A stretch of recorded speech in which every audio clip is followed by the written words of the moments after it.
of the tracks, right? Let's go to the courts. That's in the National Basketball Association, where it's still very early in the season, but we've seen some really strange results. I'm talking about the defending champions. Strange and interesting. You can use whatever word to qualify. Defending champions, the Golden State Warriors, lost for the second time at home. That's at the Oracle Center. They lost against the Detroit Pistons 115-107 in that particular game.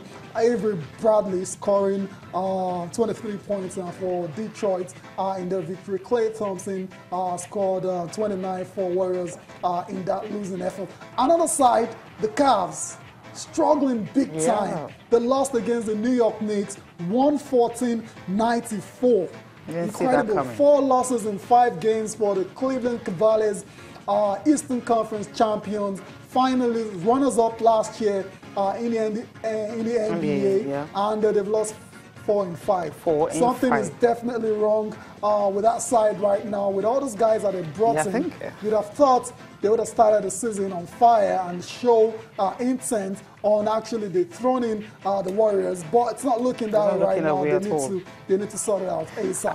I'm thinking when you have Kevin Love, he's the one who had the highest numbers of points, 22 points, 11 rebounds. LeBron James added just 16 points and 10 rebounds and 7 assists. So it tells you a whole lot. Derrick Rose, you know, he returned from a sprained left ankle, contributed just 15 points. You have the stats, so the question is what's happening. Sometimes you would say when the big boys are not playing, it's just one player that left the Cavs. So how come we have this kind of very poor results? I said it. I think it's a matter of chemistry. They still haven't gotten that right. Tyronn Lue has to work on that, but then that's the NBA. Still loads of games to be played, and I think the Cavs will get it right eventually. Let's move on quickly and let's go and talk about this guy who is absolutely the best in the NBA right now.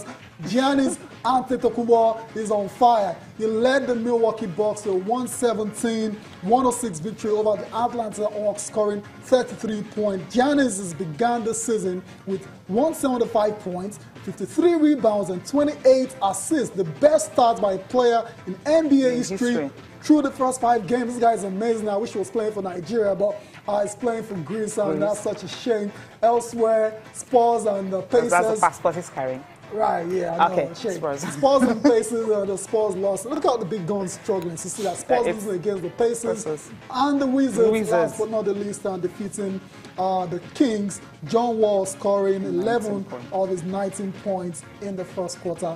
He also dished out 9 assists. 26 minutes. Do you need to say anything more in the NBA? I think that's okay. In the NBA.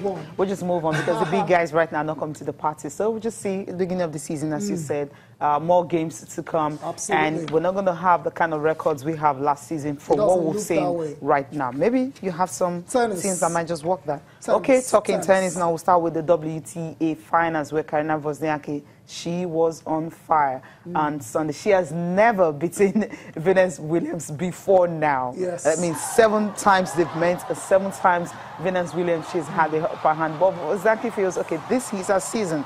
She checked, okay, she hasn't beaten me. I mean, she's beaten me like several times. This is the 8th time. And she said 8 is actually a lucky number. Right. So when you're having that, so she has all the hope and say a lucky number will work for her in Singapore.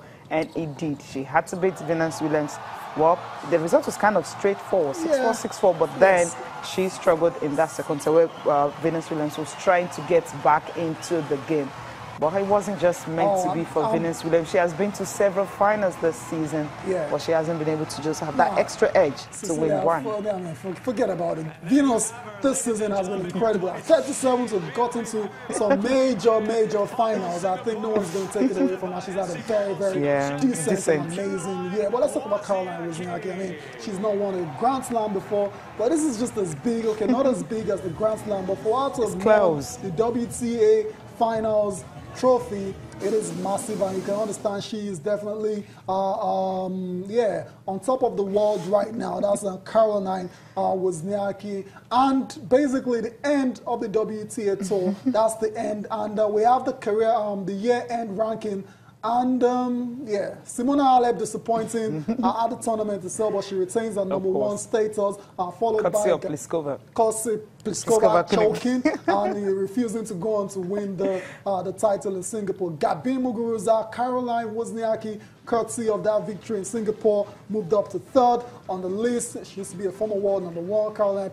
Pliskova is 4th. Venus, 5th. Cecilia, come on. 37th, 5th.